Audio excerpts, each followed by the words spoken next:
वृद्धाश्रम बनाना तो कोई अच्छी बात नहीं है, लेकिन वृद्धाश्रम मजबूरी में बनाया जाता है, कोई खुशी में नहीं बनाया जाता है।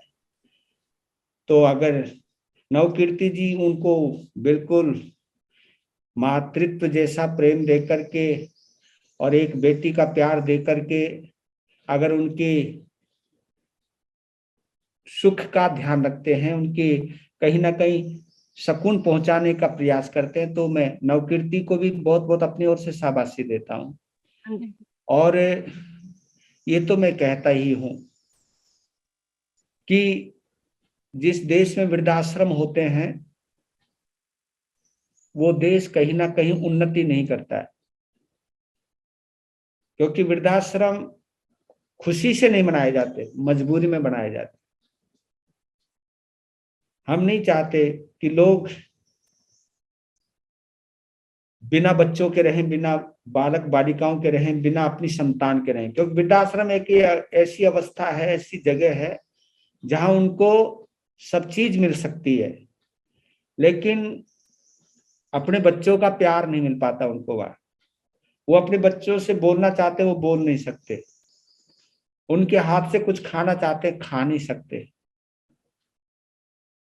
और एक किस्म से वृद्धाश्रम में उसको कहता हूं, एक होता है अपने द्वारा लगाया हुआ वृक्ष और उस वृक्ष की छाया में बैठना, उस वृक्ष के फल खाना, ये होता है सौभाग्यशाली। लेकिन हमको मजबूरन किसी के लगाए हुए वृक्ष के नीचे जाकर के बैठना पड़े, उसकी छाया लेनी पड़े। और हर इंसान को कहीं ना कहीं तो जरूरत पड़ती है।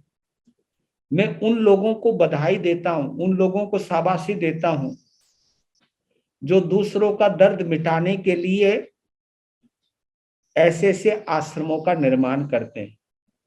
ये केवल मैं उनको बधाई दे रहा हूं जो दूसरों का दर्द समझते हुए उनको उनका दर्द मिटाने के लिए प्रयास करते हैं। लेकिन कहीं ना कहीं उनके लिए मेरे अंदर एक अफसोस जरूर रहता है जिनकी वजह से माँ बाप को जाना पड़ता है। क्योंकि एक पूना के अंदर डॉक्टर है जो 500 लोगों को भी संभाल रहे हैं, वृद्धों को, और उनको हर तरह का वो सुकून देते हैं, उनका बेटा बन करके उनका काम करते हैं।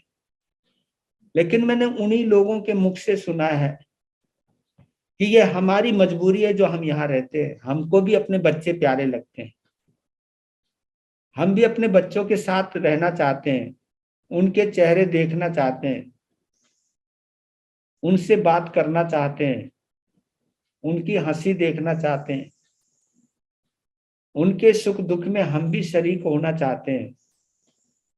लेकिन हमको औलाद तो दी, लेकिन जब औलाद का सुख चाहिए था वो सुख हमको नहीं मिला। तो कहीं ना कहीं इसी बात में सारी बात झलक जाती है। क्योंकि अब तो ऐसा वक्त आ गया है कि शादी करते वक्त जिस प्रकार दो ही पति पत्नी होते हैं, तो दो दो बच्चे पैदा करने के बाद बुढ़ापे में भी फिर वो दो हो जाते हैं, फिर दो के दो ही रह जाते हैं। तो बच्चों के बाद दो रह जाना वो अफसोसजनक होता है। अपने ही अंगजात होते हुए दूसरों की परवरिश के ऊपर ही जिंदा रहते हैं। तो अगर मैं सही कह रहा हूं, जिसके माँ बाप, क्योंकि जिनके बच्चे नहीं होते वो वृद्धाश्रम में जाए तो बात समझ में आती है, लेकिन जिनके बच्चे होते हैं उनके माँ बाप वृद्धाश्रम में जाएं, और आप आश्चर्य मानोगे, वृद्धाश्रम में उनके माँ बाप जाते हैं जो बहुत पढ़े लिखे, वृद्धाश्रम में उनके माँ बाप जाते हैं जिनके पास पैसों की कोई कमी नहीं है, यानी जो दौलतमंद है, पैसों की कोई कमी नहीं है। किसी गरीब का माँ बाप वृद्धाश्रम में नहीं जाता। ये है ना आश्चर्य की बात। हम ये नहीं कह सकते कि भाई घर में खाने को नहीं था इसलिए माँ बाप वहां गए। जिनके पास सब चीज है लेकिन औलाद होते हुए भी औलाद का सुख नहीं है, पैसा होते हुए भी अपने औलाद के साथ उस पैसे का सुख शेयर नहीं कर सकते, तो इससे बड़ी कोई लाचारी नहीं हो सकती है। मैं तो पहले गरीब लोगों को लाचार समझता था, लेकिन अब पता चला कि अमीर लोग भी लाचार होते हैं। धनवान बेटा होने के बावजूद भी वृद्धाश्रम में रहते हैं। ये तो नवकीर्ति अच्छी तरह बता सकती है कि इनके आश्रम में अच्छे अच्छे लोग होंगे, वो जिनके बच्चे अच्छे समृद्ध होंगे, उनके ही माँ बाप यहाँ होते हैं। तो मैं तो आज के यही संदेश देना चाहता हूँ। और हिमानी जी महाराज वहां पहुंची, नवकीर्ति जी को शाबाशी दी उन्होंने। नवकीर्ति को बहुत अच्छा लगा होगा उनकी उपस्थिति में, क्योंकि ये सब साथ साथ रहे हैं चतुर्मास में। तो मुझे अपनी शिष्या पर भी गर्व है कि वो हर किसी के दुख दर्द को बांटती रहती है, हर किसी को संभालती रहती है। उसकी, हिमानी महाराज की एक विशेषता है, जिस विशेषता का मैं कायल हूं, रहता भी हूं। तो ये बहुत अच्छी बात है। ऐसे अच्छे संस्कार मिले हैं हिमानी जी को और वो आगे बढ़ रही हैं। और नवकीर्ति अपनी गुरुनी जी के बिना रहती हैं, लेकिन उन बुजुर्गों के लिए रहती हैं। इसके लिए मैं आपको बहुत बहुत शाबाशी देता हूँ, धन्यवाद देता हूँ। उनकी सेवा करना भी बहुत बड़ी बात है। Very good. गुरुदेव के श्री चरणों में मेरा त्रिवार वंदन। पत्थरों के शहर में कच्चे मकान कौन रखता है, आजकल हवाओं के लिए रोशनदान कौन रखता है। अपने घर की कलह से फुर्सत मिले तो सुने, अपने घर की कलह से फुर्सत मिले तो सुने। आजकल घरों में पुराना सामान कौन रखता है, आजकल घरों में पुराना सामान कौन रखता है। 2001 में डॉक्टर श्री चंदना जी महाराज साहब ने ये वृद्धाश्रम का संचालन अपने हाथों में लिया। पूरा जैन समाज इसे चलाता है। अपने पास में सभी धर्मों के लोग यहाँ रहते हैं। अभी अपने यहाँ पे कुल मिला के 80 लोग रहते हैं, 20 कर्मचारी है, 5 एकड़ में ये प्रोजेक्ट बना हुआ है। और गुरुदेव आपने जिस तरह से एकदम शब्दानुशब्द एकदम सच कहा कि यहाँ पे कोई गरीबों के बच्चे नहीं आते, गरीबों के माँ बाप नहीं आते हैं, यहाँ पे अमीरों के माँ बाप आते हैं। हमारे बाजू में भी कई ऐसी झोपड़ियां है, कई ऐसे घर है, वो लोगों के छोटे छोटे मकान है, एक ही रूम है। वो कहते हैं कि हमारे 4 बच्चे, हम, हमारे माता पिता, हम इसी रूम में सोते हैं। और जिनके बड़े बड़े बंगले हैं, मतलब इवन मैं कह दूं कि नासिक शहर के बड़े बड़े बिल्डर है की जिनके माता पिता यहाँ रहते हैं, कहते हैं आई तुला सगळं भेटे ना, पण तू घरी नाही यायचं, इथे राहायचं। मी तुला सगळं देईन, इन्व्हर्टर है उनके पास में, उनके पास वॉशिंग मशीन है, उनके पास फ्रिज है, सब कुछ है। इवन उनके काम के लिए एक लेडीज भी लगा के रखी है।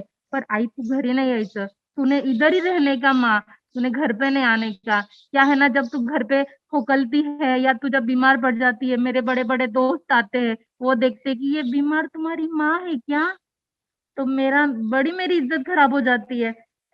और ऐसी कई बातें हैं गुरुदेव। पर बहुत बहुत धन्यवाद कि आपने मुझे 2 मिनट बोलने का चांस दिया। और आपका आशीर्वाद हमेशा यहाँ पर बनाए रखना। और आप मुझे बताना कि और मैं अपने जीवन में और मैं क्या कर सकती हूँ कि बस मैं तो यही कहना चाहता हूँ नवकीर्ति, जो तुमको काम सौंपा है तुम्हारी गुरानी जी ने, ये काम बहुत पुण्यवान लोगों को मिलता है। आप खूब इनकी सेवा करो और इनकी देखभाल करो। जिनके अपने नहीं होते हैं उनका बनकर अपनी ओर से उनको बहुत स्नेह प्यार करो। मेरी ओर से शुभकामना है आपको, आप कामयाब रहे, सबको साता मिले।